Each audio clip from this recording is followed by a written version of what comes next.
Instead of letting a life-threatening injury define him, Zach Spicer transformed it into a calling.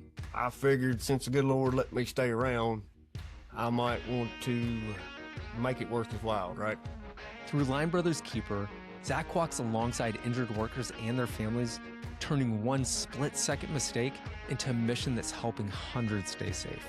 If you get hurt, understand that you're not in this bubble. It's like dropping a rock in a pond, right? You affect so many people with your actions. This is the WorkReady Podcast.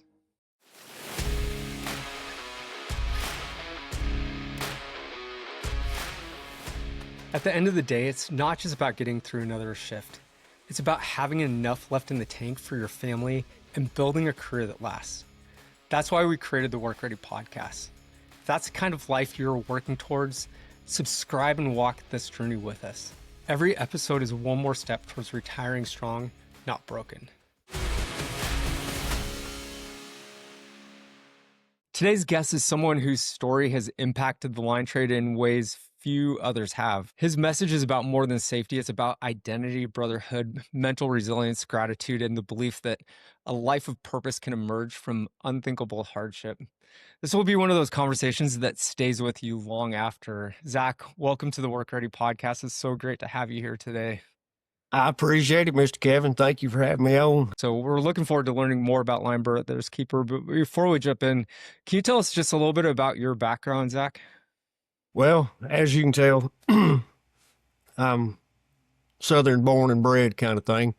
Come out of the great state of Tennessee down here, and just your usual country boy raising kind of thing. Ended up going into the Marine Corps, serving Uncle Sam there for a good 4 years. Ended up picking up sergeant. But coming out of the Marine Corps, there's not a lot of call for the nuclear, biological, chemical defense guys.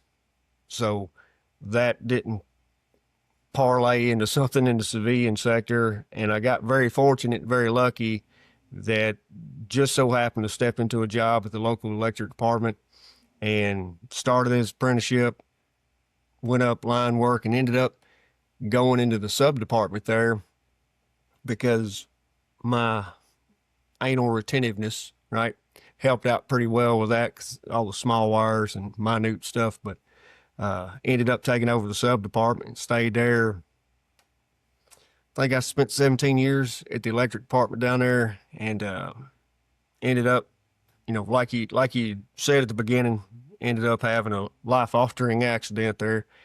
And I figured since the good Lord let me stay around, I might want to make it worth his while, right? So I figured that I'd do a better job of helping folks out than I would pulling wire. And that's what's led me into the Line Brothers Keeper thing and getting out and talking about this stuff. Yeah, well, I'm really looking forward to being able to hear that full story and just your learnings. First of all, before we jump in, though, thank you for your service. Really appreciate everyone who serves our country and the military. And we have a lot of listeners who also serve, so thank you. What did you learn during your time in the Marine Corps? How did that shape you as a young man? Oh, that was one thing. Of course, coming from the country background kind of thing, my granddad had always taught me to work, and that's one of the biggest things. It don't matter if you're digging a ditch, it's going to be the best ditch there is, and that worked well in the Marine Corps. I heard so many times in the Marine Corps that good initiative, bad judgment, but good initiative, right? I don't sit still. I don't stop. You put something in front of me and I go, right? And that helped me sort of hone that in. You see something, go after it kind of thing. Now, may not go after it the right way, but I go after it one way or another. And that ended up helping me coming out of the Marine Corps into the line work side of things. But another good thing about it is I had not realized just how much odd and end stuff in the Marine Corps actually did help tremendously out in the civilian side. Just everything from properly hydrated to CPR to all that kind of stuff that, you really sort of take for granted. Because I know when I got out in the civilian world, I assumed everybody did that. Everybody knew about this kind of stuff and what to look for and all that, and didn't know that at the time that that actually was some sort of niche kind of stuff that they taught us. But I made a lot of great friends, seen a lot of the world, ended up 9,000 miles away from here, and very fortunate to come back, enjoy what I got out here. And so I've been, I guess you could say, making the most of it, I guess. How did you find your way into the trades, Zach? What got you into that? Well, every Marine is a rifleman. That's our biggest thing, right? Every Marine's a rifleman. It don't matter, ground pounder, whatever you are. Well, when I got out, the NBC thing didn't really work too well here. So my dad actually was a reserve sheriff's deputy for a while, and so I was like, well, I'll go that direction. I'll go to applied sheriff's department, applied state trooper, stuff like that, and ended up. I remember the sheriff calling me and saying, "Hey, you got an interview tomorrow." And I was like, "Awesome." 5 minutes later, the manager of the electric department called because I had put in applications everywhere. And he said, "Hey, you want to come to work tomorrow?" And I was like, "You said come to work tomorrow. It's not an interview," because I can screw up an interview, I imagine, right? I'm pretty good at screwing things up. So I was like, "All right, I'll go to work." I had no earthly idea what it was about the electric department, because I was just like your average Joe out there, that the lights come on when you turn them on. Like, you don't ever think about where the power comes from, and it's there. I didn't understand what it took to get that power there. And I walked in that first day, ended up asking the warehouse guy, like, "What do we do exactly?" Like, he said, "Oh, we climb poles, and, we do hot work and this and that." And I'm like, "That sounds cool. I can do that." And I mean, that's the best decision uh, that I ever made, man. It's this line of work. I equate it to, like, you got a million man army, right? Marine Corps is like 125, 150,000, somewhere around in there. The line worker side of things is like the Marine Corps. It's very, very tight knit group of very specialized individuals. Because when I say linemen are special, I mean they're special, right? I mean, you know that as well as I do. But it's worked so well, and I think when I talk folks and see folks, I see a bunch of them that are prior service and stuff like that, and I think it just speaks so well to them. That's why it attracts so many of them good folks. So that's how I ended up starting my line work career over here. I'm right outside of Nashville, about 45 minutes outside of Nashville. Just a little small town. My 38,000 customers or meters, and 20, 25 linemen. Pretty small place, but absolutely best career decision I ever made in my life. It's awesome.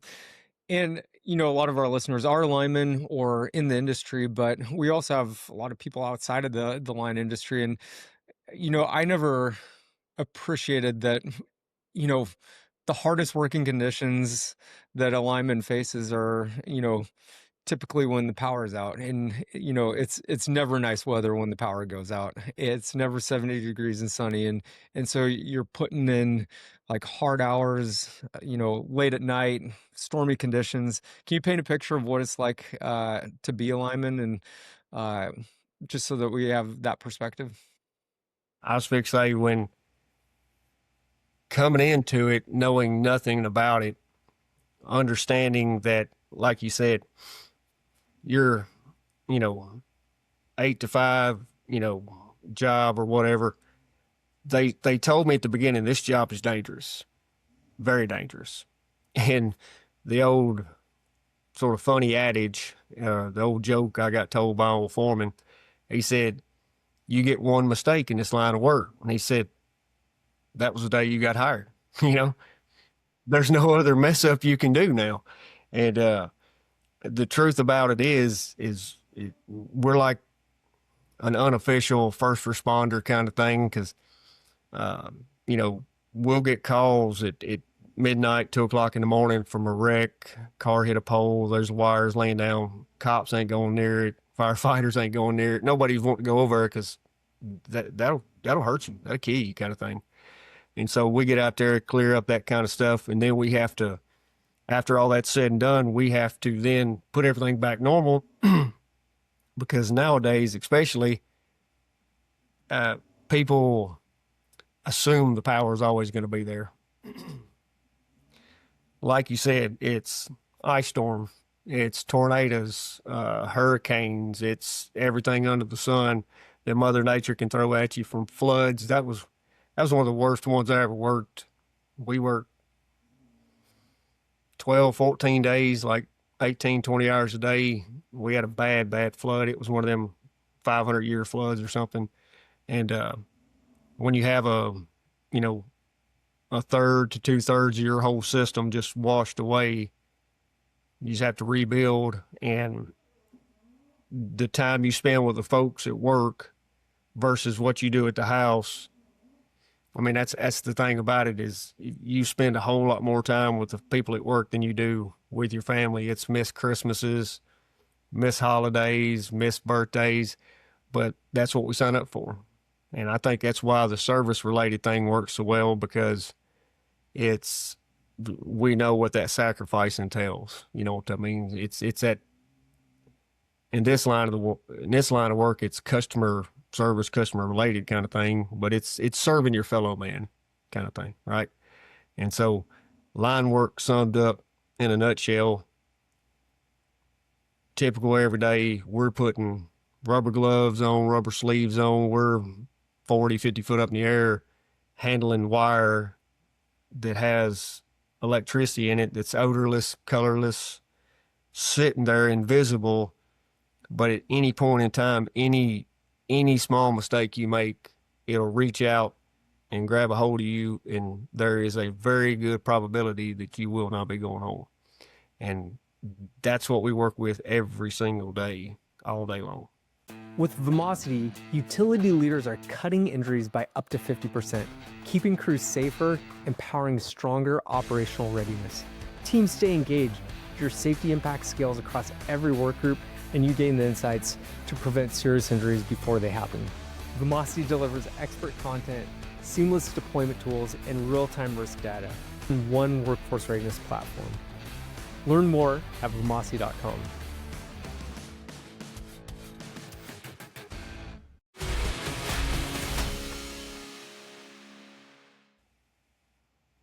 And Zach, you led into this section talking about the dangers of the trades, and you don't get too many opportunities to make mistakes and live to tell those. Fortunately, you did live to tell about that one incident. Can you tell us more about that day where you did encounter high energy, and walk us through what happened? One of the things that, if any of y'all's listeners and viewers and all that kind of stuff know of any linemen or have any linemen in the family and stuff like that, I would be hesitant to say that they probably they think highly of themselves, right? Sort of like I said about the Marine Corps, right? Of course, we're the best military group of the bunch, obviously. That's no doubt. You won't get any comments about that, by the way. They know it, right? We're like the whole men's department of the Navy, all that kind of jazz. But that's the beautiful thing about the military side of it. We can poke and prod and make fun of each other. At the end of the day, we're all pulling together when we got to. But linemen tend to be sort of the alpha kind of mindset, and because we don't make mistakes, we know the cost of mistakes.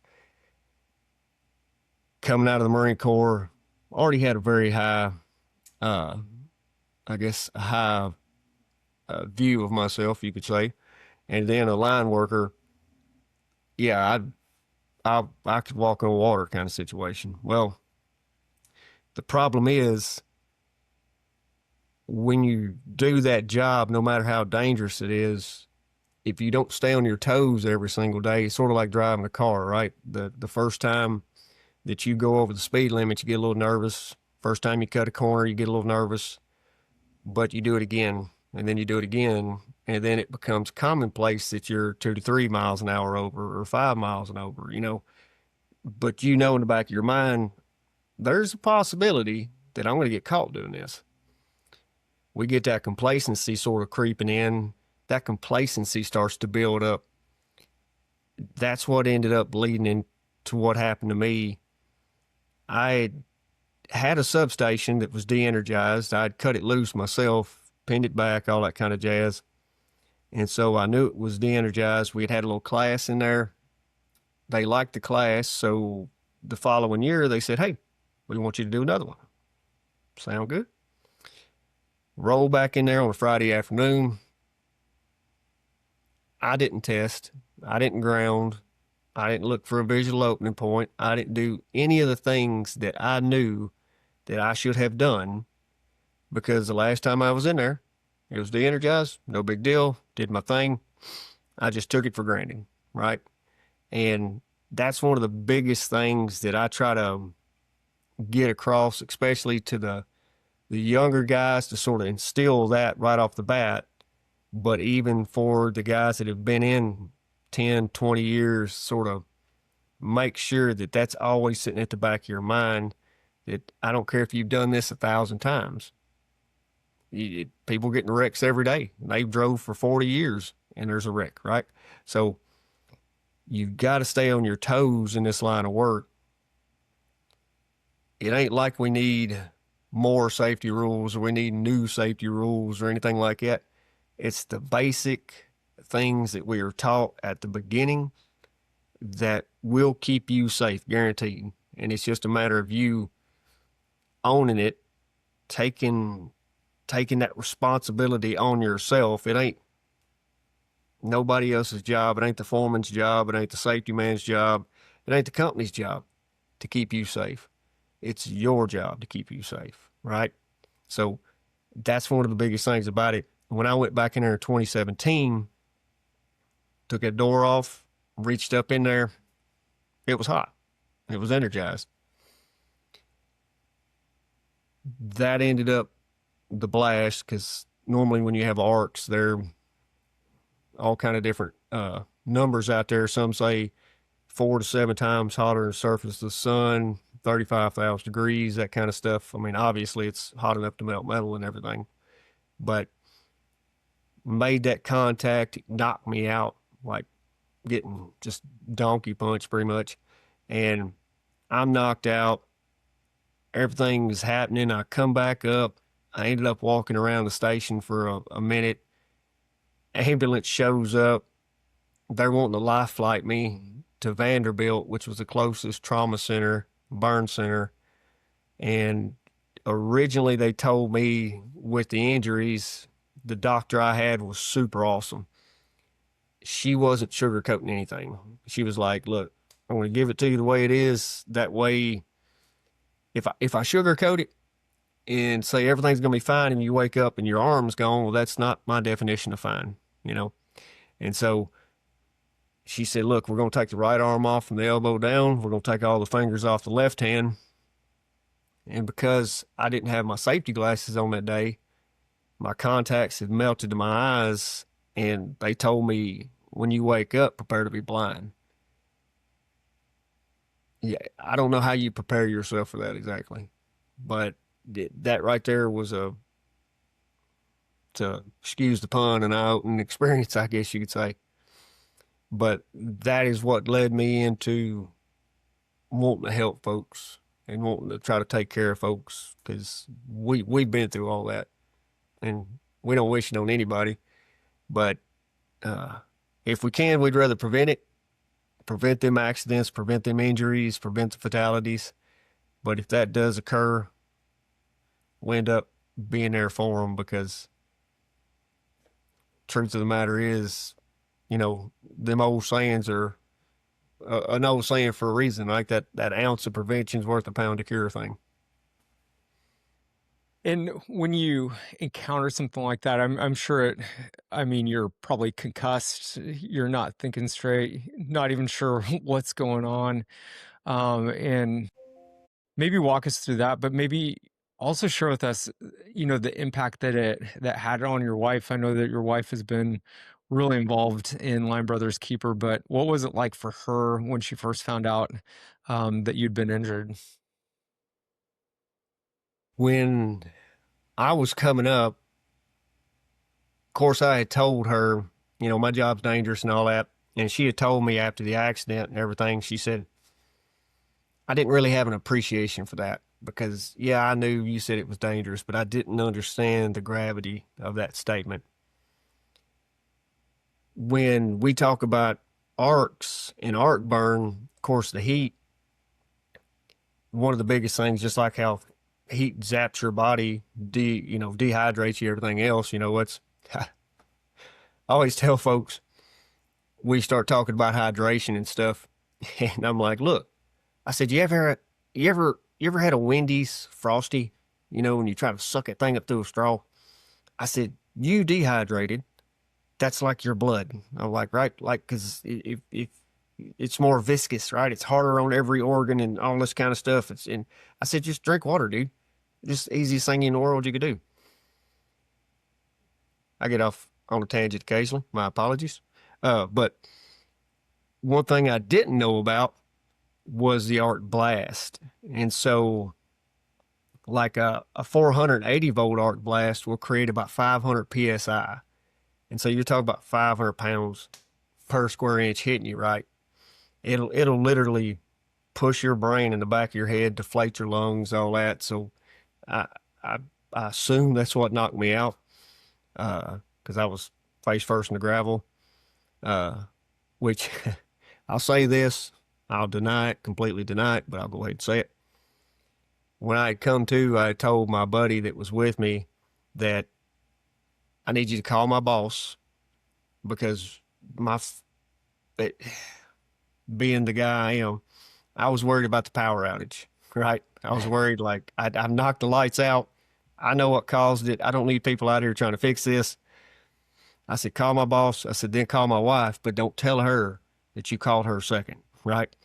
Because in my head, I was like, I know this is bad, but I'm alive, right? I'll be all right. The wife showed up, got to talk to me for about 2 minutes in the ambulance before Lifelike took me. And she said that, like, all the skin on my face was just this ashy white charcoal color, but it was like melted wax, melted plastic, just sort of off and down. And I had told her, I'm like, hey, this is all right. I'm okay, right? She actually felt better because, well, he's alive. He's talking like this. We'll be home this afternoon. The problem with the burns and the electricity is, it cooks from the inside out kind of thing. It normally takes 2 or 3 days for it to finally start really showing itself where it's done the most damage. And my wife went to work at Friday morning, like any other Friday morning, right? Little urgent care clinic. And then didn't come home for another 25 days, right? She stayed with me every stinking day, every minute. Well, except for one time, she got stuck in the elevator for about 2 hours, I believe.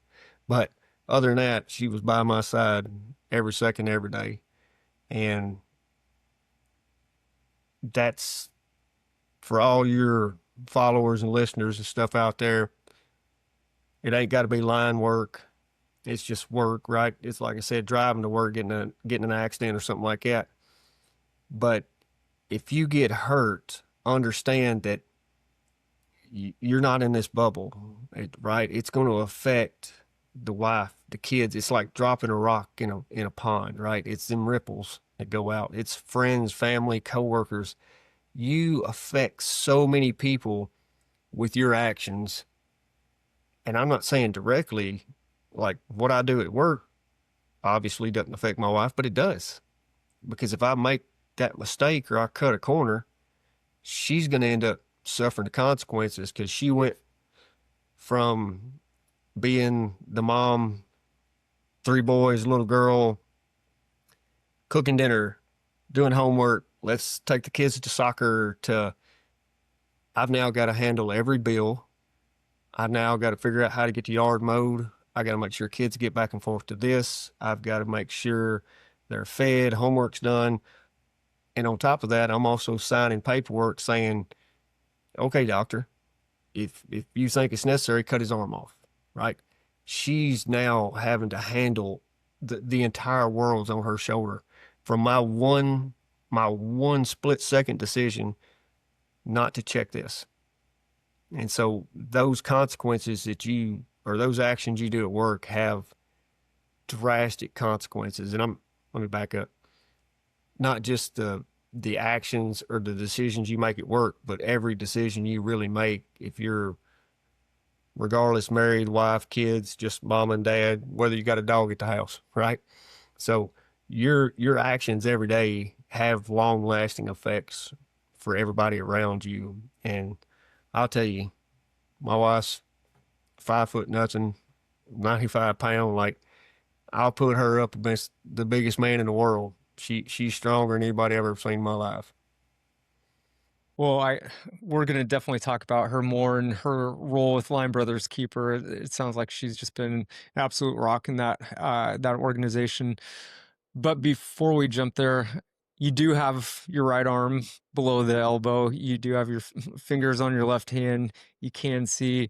I'm so glad that the outcome was better than they initially thought. Can you tell us a little bit more about what the recovery process looked like? When I was in that life flight ride, and they had the life flight docs sort of had given me an idea. And in my head, being there for 13 years, I had heard stories like this. And typically, if the guy or gal lives, they're going to lose something, right? That's just a given. And so in my head, I'm like, the price I've got to pay is going to be probably losing this arm. And I was like, all right, it is what it is. I know several people that have prosthetics, that have hooks, all kinds of stuff. And I'm like, that's what I'll do. I will get a hook. I'll be all right. You can get good with a hook. They ended up moving the goalpost on me because after about 3 days, they went from the arm to probably taking the hand. And then about 2 or 3 days, probably taking the fingers and all that. And it was sort of a wait and see game because the medical professionals are awesome. They're super great at what they do, but it's the human body. And the good Lord has made us in such a way that it's miraculous at times. And they straight up told me, look, we really don't know 100% what's going to occur out of this. So we'll just sort of wait and see a little bit. And then typically when stuff ends up sort of dying, right, the flesh or the bone or whatever's cooked, they sort of just start, don't want to be overly, I don't know, overly gruesome here. But when it's necrotic, they just start carving away at it until they hit good, fresh blood, essentially, and then they stop. I was fortunate enough, good Lord decided to take care of me, that after 3 days, I was able to open my eyes. I was able to see. I know they had to dig the contacts out and all that kind of stuff. And then through the hydro room, oh Lord, like I've thought I've handled some pain in my life, to be honest with you. Just coming out of the Marine Corps, doing things I've done. I've actually, last count I've got is about 30 broken bones. I'm that guy. Oh yeah, I'm that guy. If you get hurt doing it, that's gonna be me. And I thought I could handle some pain, but the hydro rooms where they have to debride and scrub and just, I cannot describe it, just how bad it is. But you make a grown man, 35-year-old, wife, kids, house, cows, farm, kind of, Marine that's been 9,000 miles away from here. You make a grown man wish for death. You make a grown man beg them to cut. Like I begged them to cut it off because how bad this was. And that amount of pain is just, it's indescribable. They ended up skin grafts on all this stuff. They did end up taking a finger off on the right hand. Left hand ended up still okay. They had to make me new eyelids, different things like that. But all in all, blessed, fortunate, lucky, whatever you want to call it. I think the good Lord had to be there that day, just my honest opinion, uh, for me to be able to walk out of there the way I walked out of there, because typically that don't happen. Typically that don't happen. So I was very blessed in my mind.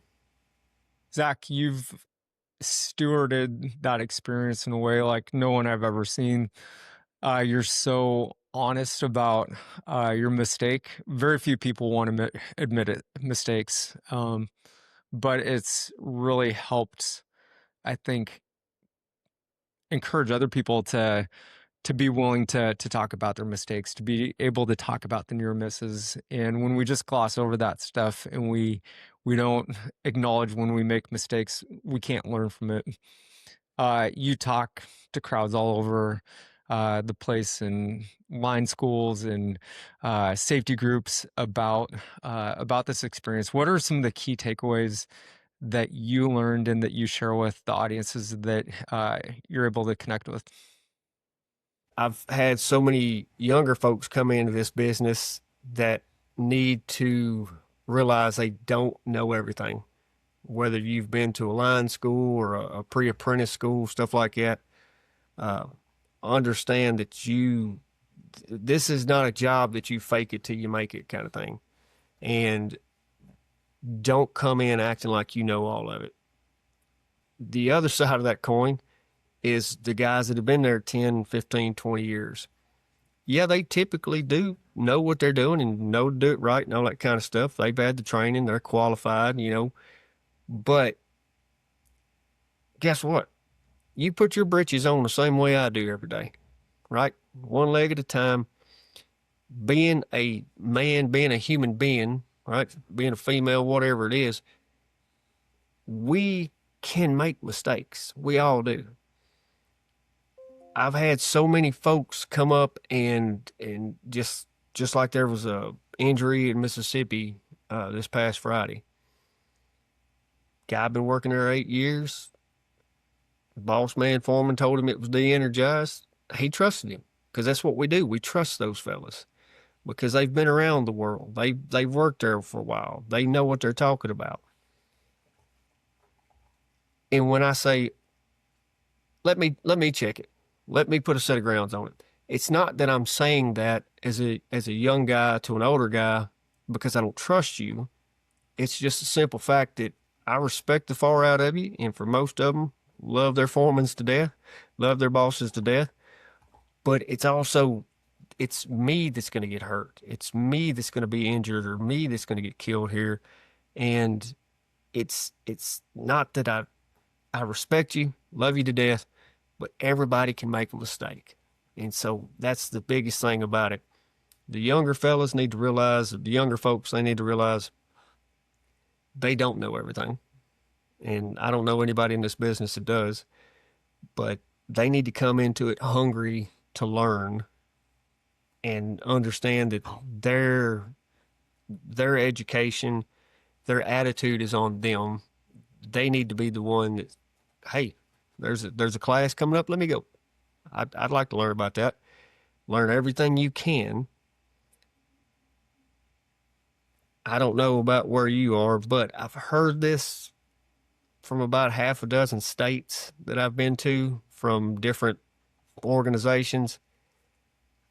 The work ethic from the younger folks may not be as good as what they want kind of thing. So I don't know, just coming out of the Marine Corps, I never had to worry about that because it was, I got told, them little 4x6 scrubby pads, they used to cut them up in like 1-inch squares, right? And give them to us to clean the heads, where the toilets and stuff. And I would have a drill instructor say, that's the cleanest toilet I've ever seen. I could eat off that.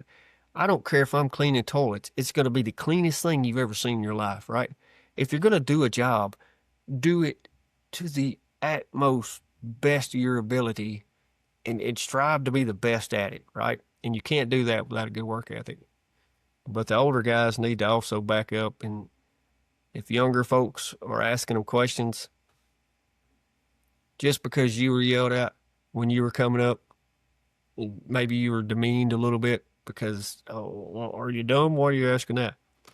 Come on. You don't have to do that. You don't have to be that guy, right? So just change that, right? You have the power to change that. You are now the guy in charge. So change that. Change the culture. Make it the cool, make it the fun, make it the right thing to do the right thing, right? But I've seen that all over the country from talking to folks that it's typically gripe back and forth between the younger and the older generations and all that. And with, I think we've had 111 folks and families we've helped out this year. That's way too many. And we don't need that. We need to solve this problem and we need to fix this. We don't need people injured, hurt, and all that kind of stuff. I think personally, we're typically always on like the top 10 most dangerous jobs, right? We have the power to flip the script. You should never hear about one of us getting injured or anything like that. That's how good we can be, right? And it's all on us to do that. You should never hear of a line worker, electrical worker getting injured or fatality because we are so good at what we do. You know what I mean? I don't know why we can't strive for that. Zach, you're now a safety professional, have your CUSP, and what are some practical takeaways that maybe those who are either foremen, they're leading crews, or maybe they are a safety professional, or even just someone who's coming up through the ranks? What are some practical steps from a safety perspective? I know we talk a lot about serious injury and fatality prevention. We talk about high energy hazards and the energy wheel, and we talk about the importance of pre-job briefs. But what are some of those things that people can practically do so that we don't have these type of injuries happen? Because we've identified, the hazards that exist. We've put the direct controls in place. We're communicating as a team about what those risks are and what we're going to do from a job perspective, and what role does PPE play in all that, because it should be, the last line of defense. Exactly. That's the thing about it. It's one of those things that if we were really truthfully and honestly, honest with ourselves here, I've been in the business since 2004. One of the things that line workers especially are supposed to do with their rubber goods, their PPE, we're supposed to test them before like each use, right? I have never met a line worker out there that can look me in the eye and tell me they have done that. I know I didn't do it. I tested that morning or whatever, but when you come down for lunch or break or whatever, you're supposed to test it again before you go do it.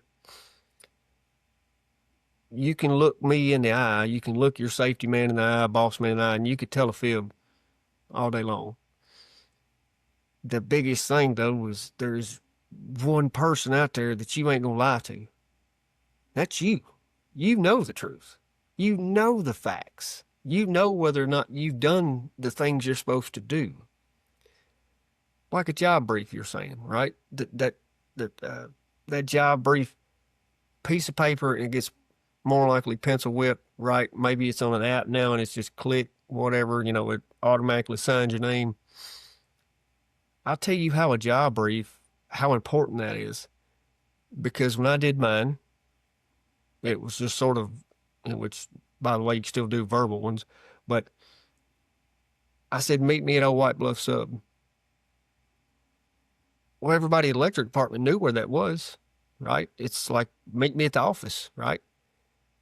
The problem is when there was an accident, the 911 dispatcher doesn't know that 911 address of that substation. Well, guess what we didn't write down? Guess what we didn't have? Something as simple as that. Just writing down the location where you're at, right?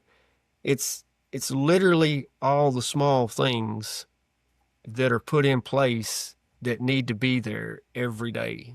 And if you get good at doing the small things, the big things are going to fall into place.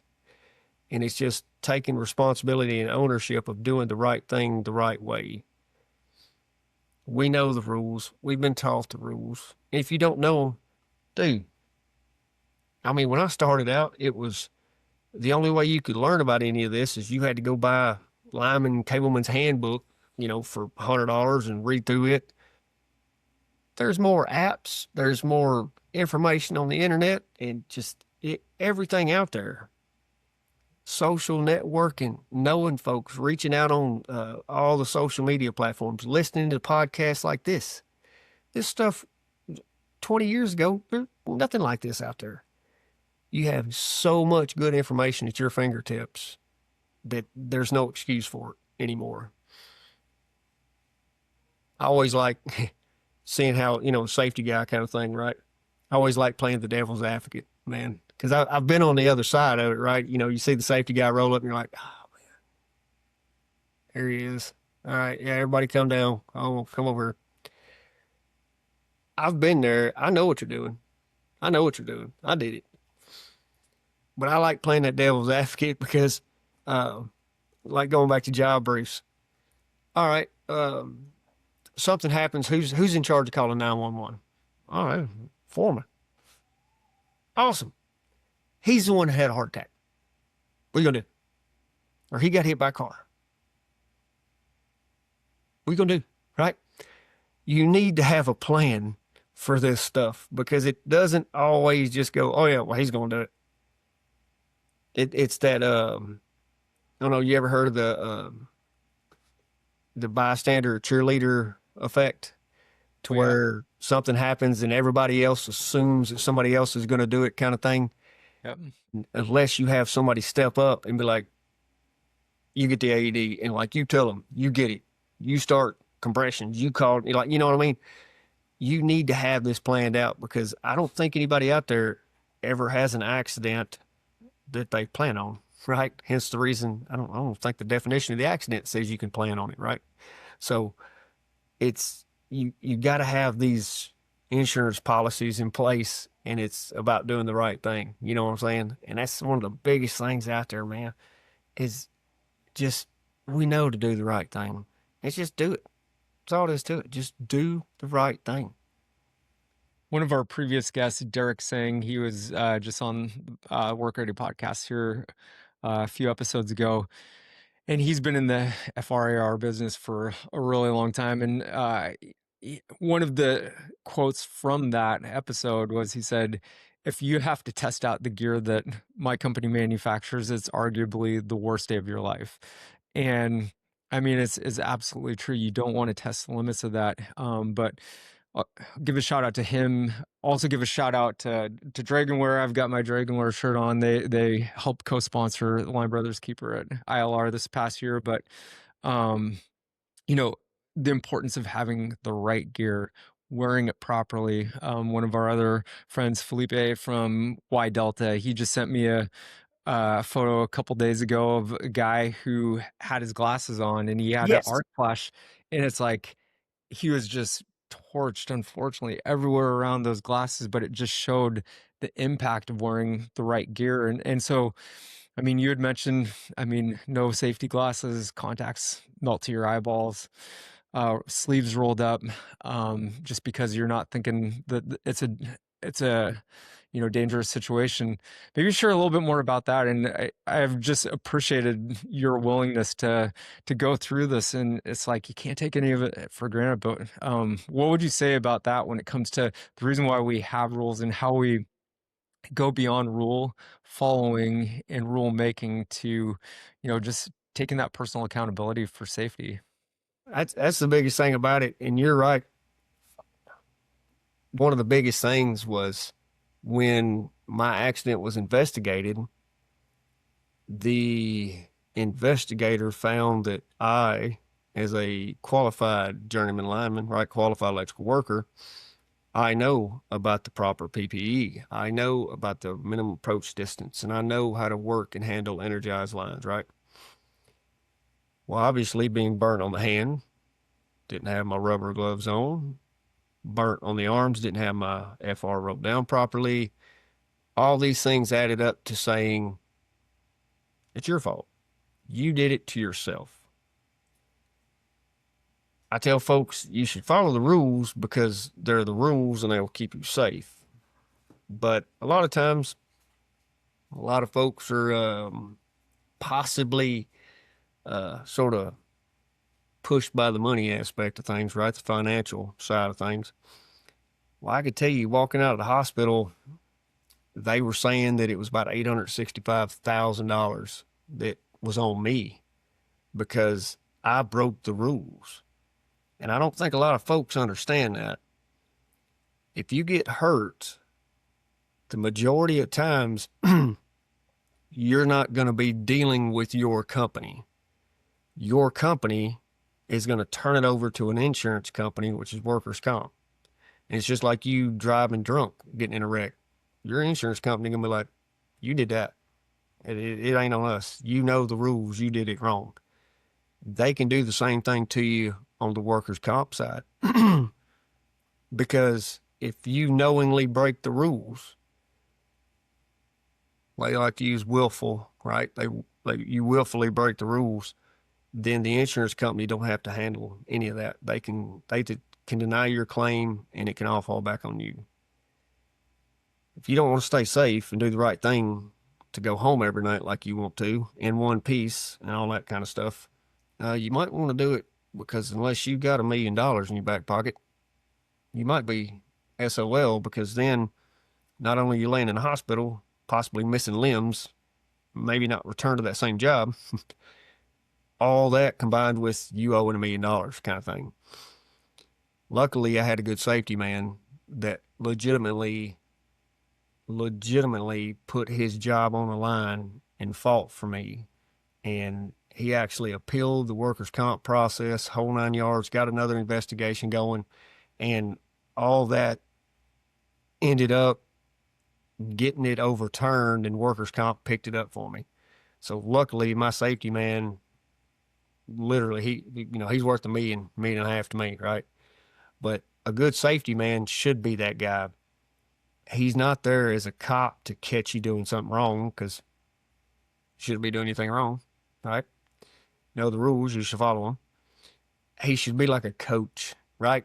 Like, he should have your back. He should be there to make sure that, is there anything you need? Can I get you this, right? Y'all are doing this. Y'all need this equipment or that equipment. Like, what can I do to help you do your job safer? And he's going to have your back, because if something ever does go on, he can go, I know my guys. They were doing the right thing, and I'm going to stand here with them. But we got to do our part, right? Like you said, that personal accountability all the way down to that last level of defense, right? On that hierarchy of control, last line of defense is that PPE. If you do nothing but wear your proper PPE the proper right way, I'm not saying an accident ain't going to happen, but at least that's going to put a layered defense between you and what the outcome's going to be. It could be the difference between losing a hand or losing an arm, or it could be the difference between a 20% burn and a 1% burn. That is made up in such a way that, hence the upside down triangle thing, that's the reason it's wrote that way. Because a lot smarter people than me figured out, hey, if we do this, first level, right? Eliminate. Hey, you know what? I don't want to wear rubber gloves. I don't want to wear FR. I don't want to do any of that. Okay, well, eliminate the power. Turn it off. There you go. Problem solved, man. Obviously, we can't do that. People like power. But that would be the safest way to do things. Hence, you got all them other steps in there to keep your butt safe. But at the end of the day, there's no safety man that I know of, or no company that's going to have a guy standing behind a guy on a pole or in a bucket going, hey, you got your glasses on? Hey, you roll your sleeves down? You are grown up, buddy. You should be out of your parents' house, I guess. I don't know, but you growed up enough that you got this job. With that comes responsibilities. It's on you to do them. You know what I mean? Ain't nobody out there going to make sure you're doing these things. Zach, you said 111 people just this year you've served through Line Brothers Keepers, and that's a lot of folks and a lot of families impacted. Can you tell us a little bit more about Line Workers Keepers, what you do, and just the mission behind it? Since we have experienced the burn side of it, and everything from skin grafts to physical therapy and what we call a new normal when you make it home. Because an accident, a lot of folks, will come out when you're in the hospital. Hey, what can we do? How can we help? And all that. And then when you go home, it sort of just dies down and all that. Well, knowing what happened to us, like something simple like this. Your wife gets that phone call or the boss shows up and says, hey, we got to go to the hospital. My wife went up there. Next thing you know, her phone's blowing up, her family, my family, all these people, right? And then it dies. She just left work, right? She got in the truck with him. He drove her to the hospital. I didn't bring a phone charger. It's stuff like that nobody ever thinks about. So like we'll have a care package. We ended up taking one down to Memphis with us. Got a phone charger. It's got stuff for 2 or 3 day stay, like a little travel toothbrush and stuff, right? Because if you're going to be hanging out in the family waiting room for 3 or 4 days, right? You need stuff like that you don't ever think about because all you're focused on is he okay? Or are they okay? Are we going what's happening? You're not worried really about yourself. We start out from that point. We offer advice on, I've had phone calls. One guy, he called me up and he says, I don't know who I could ask this question to. Your name popped up. They're wanting some skin grafts, and they said, do they want it from my thigh or do I want it from my butt cheek? And I was like, and you called me. He goes, yeah. I said, great, man. I said, I got an answer for you. And so, it's weird stuff like that who's going to have that answer, right? Because the majority of folks don't ever experience this. But stuff like that, all the way through to physical therapy, hopefully going back to work, even the consequences of going back to work, because the day I went back, my wife is standing at the door bawling. I mean, just boo-hooing because she's scared to death. She is absolutely scared to death because the last time I went to work, I almost not, didn't come back home. And so I've got to then help her understand, look, from this point on, I promise you, this is the safest human being it's ever going to be. We help out folks from the individual burned or injured, because it ain't just got to be burns. We've had folks with trees fall on them, different things, falling off of poles. But also with the families, talking with the families, letting them know what's going to happen next. What to look for the first couple of days. Look for these protein levels in the blood. The doctor should say that. But we also help out with money because typically workers' comp is 2/3 of a base pay, right? 40 hours. And the majority of folks live beyond their means. Like we live because we get that overtime, or we live because of this or that, right? We shouldn't do that, but we do. But we help out financially. We help out, we've had folks that we've helped 2 or 3 years down the road. And then I get honest and tell folks that I don't get on a soapbox about it, but the mental health aspect of it, of going back to work and being a big, bad, strong man, lineman, pushing all that stuff down, but having anxiety attacks, having panic attacks, PTSD stuff, like I never thought I'd have that. I never thought I'd deal with any of that, but it happens. It's crazy how you can tell your body to do something, but your body just overwrites it and goes, no, I'm doing this. It's just, I don't like this situation. Here's what we're fixing to do. And so I just be honest with folks about, here's what happened to me. Not saying it's going to happen to you, but here's what happened to me. So look for these things, that kind of stuff. So yeah, I think we're up to, I think it's 111, or the fellow in Mississippi might be 112. But yeah, I think it's 34, 35 of those fatalities, stuff like that. And so it's everything from folks losing arms to losing an arm and a leg to, it's it's all kind of stuff. And we've got other resources. If somebody loses both arms, we've got a great guy that's been through that. He's able to help also. We make a call. He's up in Illinois.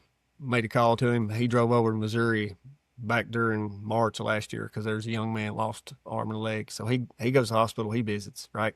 He's like, hey, here's what happened. Here's how I come out of it. Here's what I had to do to figure out how to live with no arms. And what we've been told, it gives those people a little spark of hope to know that somebody's been through that and come out the other side of it, and sort of, I guess, making a normal life for yourself.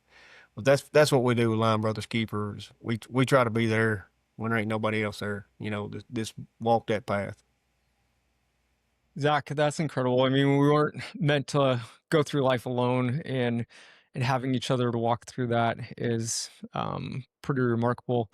One thing that I was so impressed with when we shared that booth at International Line Rodeo is you had a whole table with all the woodworking materials and gifts and gadgets that you put together to help raise money for Line Brothers Keeper.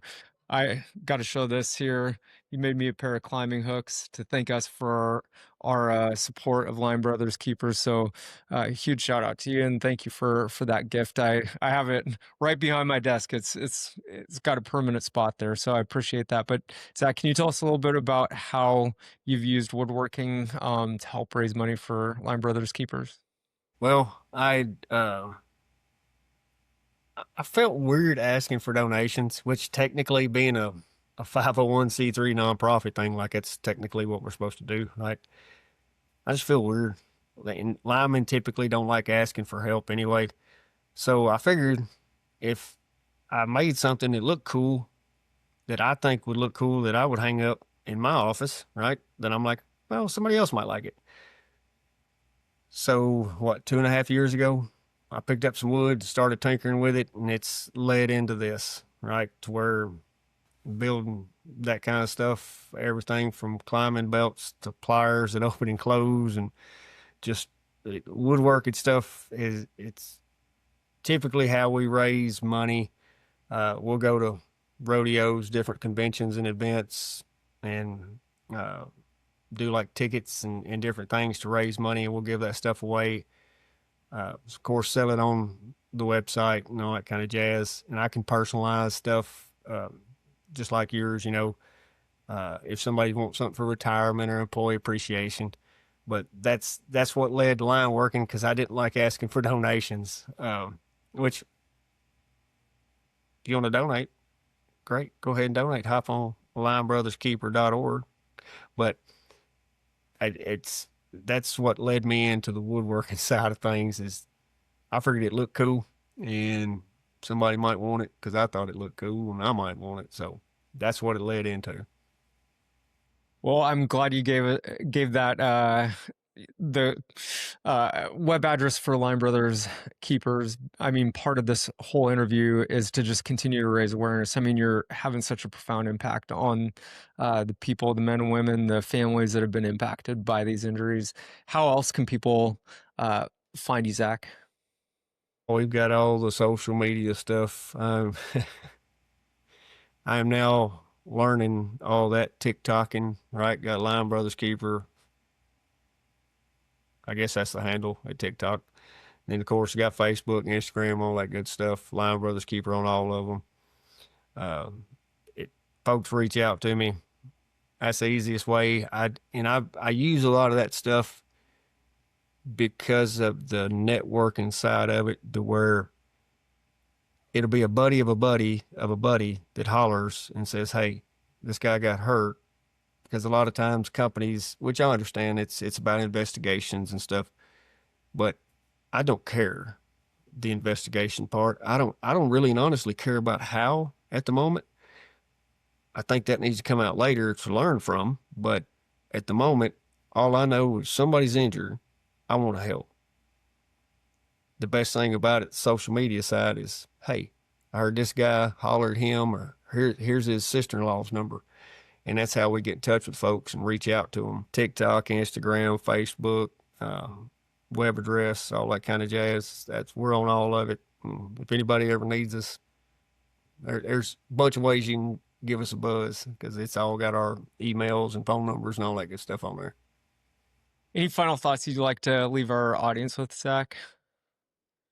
I tell you this, I appreciate you giving this platform to folks like me, because the biggest thing at the end of the day, I think, filming close to the holidays and stuff, don't know when it goes out and all that jazz, but whether a holiday or just your average everyday Tuesday, the biggest thing about this, man, is from the bottom of my heart, whether I know you or don't know you from Adam, I want people to go home safe every day. And I legitimately think the majority of folks out there, especially on the safety side of things, want that for their people. Be a big enough person to own what you've done wrong or know what you're doing wrong and correct it. Shouldn't nobody be out there making you correct it. You should want to. And without platforms like these and without great folks like you, Mr. Kevin, we can't get this information out. We get this information out there. We see the problem. Let's talk about it. And you give a voice to a lot of great folks, even me, but you give a voice to a lot of great folks to allow us to get that information out there, because at the end of the day, we want people to be safe, whether it's wearing the PPE, whether it's, hydrating, whether it's knowing CPR, whatever it is. Just, there's so much good information out there. You help deliver it. So thank you for allowing me to be on here. Thank you for this interview. I appreciate it. Well, Zach, thank you for sharing your experience and perspective. Your story reinforces that safety isn't just about procedures. It's about personal responsibility, crew accountability, and decisions that protect people's lives. And you chose to use your experience to help build safer cultures and support others injured in the line of fire. And that choice and the work that followed continues to make this industry stronger. So thank you very much. And for everyone listening, this is a reminder of the impact you have through your choices, your presence, how you show up for others at work and at home. And Zach, we are just so grateful for your leadership and continued commitment to the industry. So for all of you listening, if you found the value in this conversation, please subscribe to the WorkReady Podcast on YouTube, Apple Podcasts, or Spotify. Your support really helps us continue to bring these practical, real-world conversations to the workforce, and we couldn't do this without you. So until next time, remember, you are worth investing in. Stay safe, stay healthy, and stay work ready. Thank you so much.